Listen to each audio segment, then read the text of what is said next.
بسم الله الرحمن الرحيم.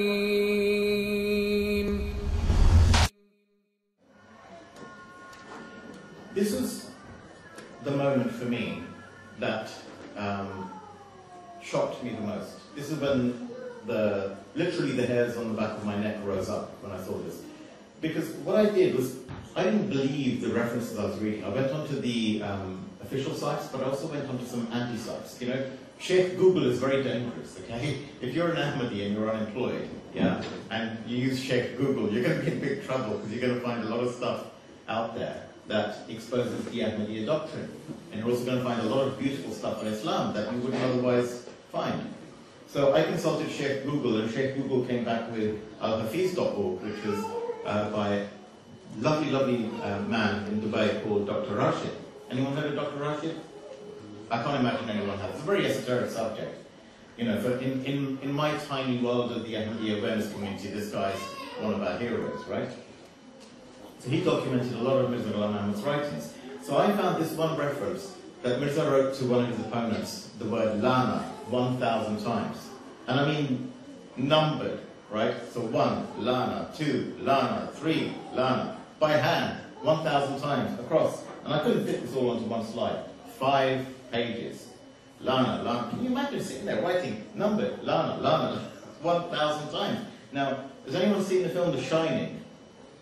Anyone seen the film The Shining? I'm probably talking to the wrong audience, aren't I? Okay.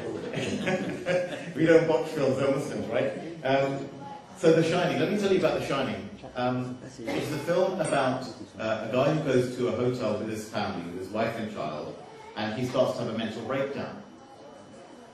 Now, he's supposed to be writing a book, okay? This hotel is closed for the winter, he's supposed to be writing a book. This is a terrible spoiler, by the way, so if you haven't watched it and you were planning on watching it, you should cover your ears, right? So he's supposed to be writing this book. And his wife discovers after a few months that he's not been writing a book, he's been writing the same words over and over again. She finds a sheaf of papers like that thick, and it says, all work and no play makes Jack a dull boy. Now, I didn't believe this, okay? I didn't believe that Mirza Ghulam Ahmad could write lana 1,000 times. Because I thought, what sane person does something like that? Just say it, I curse you 1,000 times and be done with it. You know, you shouldn't be open to cursing anyway. Mirza Ghulam Ahmad himself said that the cursing is not the style of a mu'min.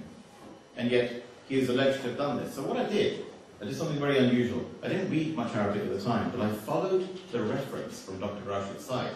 I went to Al-Islam, downloaded Qadiani, which is translated loosely as spiritual treasures. And believe me, there are not too many treasures in there except of the profane kind. And I searched for this reference, and on this one occasion, the line numbers and reference numbers matched up. And I saw in front of me this, lana, lana, lana, 1,000 times. SubhanAllah, I was terrified.